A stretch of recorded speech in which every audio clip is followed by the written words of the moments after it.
Welcome to the Folktale Project. This is Dan Scholes. Today we have our final chapter of Blondine for this week. It's not the final story in the saga. We will have one more week of Blondine tales before that happens. But this story, this is where things really get rolling. We meet, finally, a new character in the tale, one who is, well, not as good as he may seem.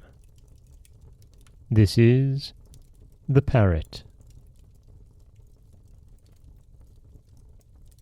6 months had passed since Blondine awakened from her 7 years' sleep. It seemed to the little princess a long time. The remembrance of her dear father often saddened her heart. Bonne-Biche and Bon-Minon seemed to divine her thoughts.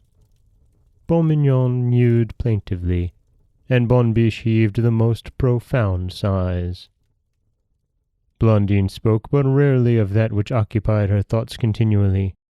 She feared to offend Bonne-Biche, who had said to her 3 or 4 times, "Dear Blondine, be patient. You will see your father when you are 15 if you continue wise and good. Trust me, dear child. Do not trouble yourself about the future, and above all, do not seek to leave us." One morning Blondine was alone and very sad. She was musing upon her singular and monotonous existence. Suddenly, she was disturbed in her reverie by 3 soft little strokes upon her window. Raising her head, she perceived a parrot with beautiful green plumage and throat and breast of bright orange. Surprised at the appearance of a bird entirely unknown to her, she opened the window and invited the parrot to enter.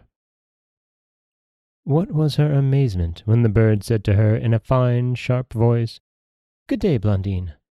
I know that you sometimes have a very tedious time of it, because you have no one to talk to. I have taken pity upon you and come to have a chat with you. But I pray you do not mention that you have seen me, for Bonne-Biche would cut my throat if she knew it." "Why so, beautiful parrot? Bonne-Biche is good. She injures no one and only hates the wicked." "Blondine, listen. If you do not promise to conceal my visit from Bonne-Biche and Bon-Minon, I will fly away at once and never return." "Since you wish it so much, beautiful parrot, I will promise silence. Let us chat a little. It is a long time since I have had an opportunity to converse. You seem to me gay and witty. I do not doubt that you will amuse me much." Blondine listened with delight to the lively talk of the parrot, who complimented extravagantly her beauty, her wit, and her talents. Blondine was enchanted. In about an hour the parrot flew away, promising to return the next day. In short, he returned every day, and continued to compliment and amuse her. One morning he struck upon the window and said, "Blondine, Blondine, open the window quickly. I bring you news of your father, but above all make no noise unless you want my throat cut." Blondine was overwhelmed with joy. She opened the window with alacrity and said, "Is it true, my beautiful parrot, that you bring me news of my dear father? Speak quickly. What is he doing, and how is he?" "Your father is well, Blondine, but he weeps your loss always.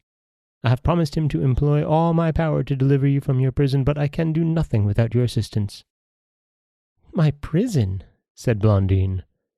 "But you are ignorant of all the goodness which Bonne-Biche and Bon-Minon have shown me, of the pains they have lavished upon my education, of all their tenderness and forbearance. They will be enchanted to find a way of restoring me to my father. Come with me, beautiful parrot, and I will present you to Bonne-Biche. Come, I entreat you." "Ha, Blondine," said the sharp voice of the parrot. "It is you, princess, who do not know Bonne-Biche and Bon-Minon. They detest me because I have sometimes succeeded in rescuing their victims from them. You will never see your father again, Blondine. You will never leave this forest unless you, yourself, shall break the charm which holds you here." "What charm?" said Blondine. "I know of no charm, and what interest have Bonne-Biche and Bon-Minon in keeping me a prisoner? Is it not to their interest to enliven their solitude, Blondine? There is a talisman which can procure your release. It is a simple rose which, gathered by yourself, will deliver you from your exile and restore you to the arms of your fond father." "But there is not a single rose in the garden. How then can I gather one?" "I will explain this to you another day, Blondine. Now I can tell you no more, as I hear Bonne-Biche coming, but to convince you of the virtues of the rose, entreat Bonne-Biche to give you one, and see what she will say. Tomorrow, Blondine." The parrot flew away, well content to have scattered in Blondine's heart the first seeds of discontent and ingratitude. The parrot had scarcely disappeared when Bonne-Biche entered. She appeared greatly agitated. "With whom have you been talking, Blondine?" Looking suspiciously toward the open window. "With no one, madam," said the princess. "I am certain I heard voices in conversation. I must have been speaking to myself." Bonne-Biche made no reply. She was very sad, and tears fell from her eyes. Blondine was also engaged in thought. The cunning words of the parrot made her look upon the kindness of Bonne-Biche and Bon-Minon in a totally different light. In place of saying to herself that a hind which had the power to speak, to make wild beasts intelligent, to put an infant to sleep for 7 years, to dedicate 7 years to a tiresome and ignorant little girl, in short, a hind lodged and served like a queen, could be no ordinary criminal. In place of cherishing a sentiment of gratitude for all that Bonne-Biche had done for her, Blondine, alas, believed blindly in the parrot, the unknown bird of whose character and veracity she had no proof. She did not remember that the parrot could have no possible motive for risking his life to render her a service. Blondine believed it, though, implicitly, because of the flattery which the parrot had lavished upon her. She did not even recall with gratitude the sweet and happy existence which Bonne-Biche and Bon-Minon had secured to her. She resolved to follow implicitly the counsels of the parrot.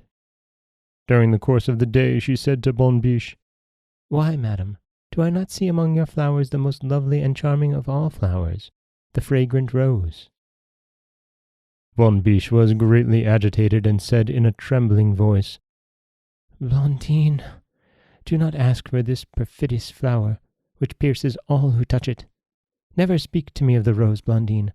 You cannot know what fatal danger this flower contains for you." The expression of Bonne-Biche was so stern and severe that Blondine dared not question her further. The day passed away sadly enough. Bonne-Biche was unhappy, and Bon-Minon very sad. In the morning, Blondine ran to her window, and the parrot entered the moment she opened it. "Well, my dear Blondine, did you notice the agitation of Bonne-Biche when you mentioned the rose?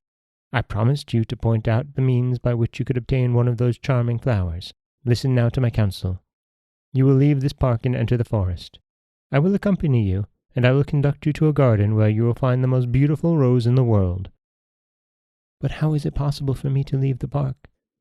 Bon-Minon always accompanies me in my walks." "Try to get rid of him," said the parrot, "but if that is impossible, go in spite of him."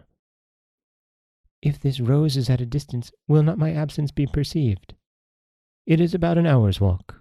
Bonne-Biche has been very careful to separate you as far as possible from the rose in order that you might not find the means to escape from her power." "But why does she wish to hold me captive? She is all-powerful, and could surely find pleasures more acceptable than educating an ignorant child." "All this will be explained to you in the future, Blondine, when you will be in the arms of your father. Be firm. After breakfast, in some way get away from Bon-Minon and enter the forest. I will expect you there." Blondine promised, and closed the window, fearing that Bonne-Biche would surprise her. After breakfast, according to her usual custom, she entered the garden. Bon-Minon followed her, in spite of some rude rebuffs which he received with plaintive mews. Arrived at the alley which led out of the park, Blondine resolved to get rid of Bon-Minon. "I wish to be alone," she said sternly. "Begone, Bon-Minon." Bon-Minon pretended not to understand. Blondine was impatient and enraged. She forgot herself so far as to strike Bon-Minon with her foot. When poor Bon-Minon received this humiliating blow, he uttered a cry of anguish and fled towards the palace. Blondine trembled and was on the point of recalling him when a false shame arrested her. She walked on rapidly to the gate, opened it not without trembling, and entered the forest.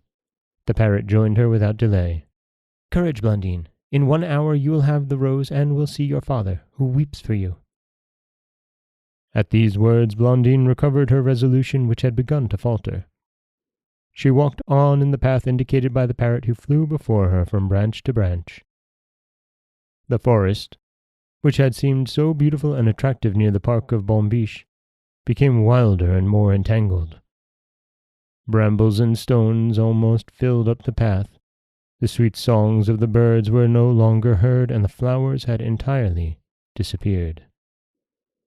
Blondine felt oppressed by an inexplicable relentlessness.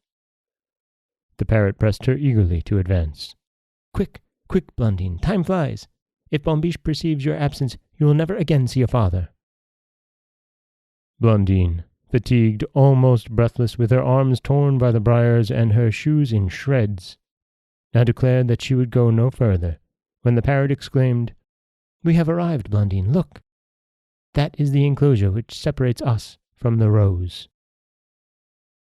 Blondine saw at a turn in the path a small enclosure, the gate of which was quickly opened by the parrot. The soil was arid and stony, but a magnificent, majestic rose-bush adorned with one rose, which was more beautiful than all the roses of the world, grew in the midst of this sterile spot. "Take it, Blondine," said the parrot. "You deserve it. You have truly earned it." Blondine seized the branch eagerly, and in spite of the thorns which pierced her fingers cruelly, she tore it from the bush. The rose was scarcely grasped firmly in her hand when she heard a burst of mocking laughter. The rose fell from her grasp, crying, "Thanks, Blondine, for having delivered me from the prison in which Bonne-Biche held me captive. I am your evil genius. Now you belong to me." "Ha ha!" now exclaimed the parrot. "Thanks, Blondine. I can now resume my form of magician. You have destroyed your friends, for I am their mortal enemy." Saying these cruel words, the parrot and the rose disappeared, leaving Blondine alone in the forest. And that is the parrot. And again, it is not the conclusion of Blondine, but really when things get going, isn't it? This is such an amazing tale. I'm almost sad that after the next week, not next week's stories, those will be around North America in honor of our Thanksgiving holiday. But the next week of Blondine Tales will be done with that story. Thankfully, Sophie Segura has many, many more tales for us in old French fairy tales. And I can't wait to bring the rest to you. This is Dan Scholes for the Folktale Project. Don't forget that you can subscribe to the podcast on Apple Podcasts, Stitcher, Google Play, Overcast, anywhere you like to get your podcasts. You can follow us on Twitter at Folktale Project. You can find us on Auto Radio, TuneIn Radio, iHeartRadio, Spotify, anywhere you like to listen. And you can always head over to folktaleproject.com, where you'll find a new story waiting for you every Monday, Wednesday, and Friday. Don't forget that if you'd like to help support the podcast, you can always head over to patreon.com/folktaleproject. And if you'd like to help others find the podcast, we'd always love it if you gave us a rating or a review on Apple Podcasts or really anywhere that you like to listen. Next week, we'll be back with 3 new tales. As always, thank you so much for listening.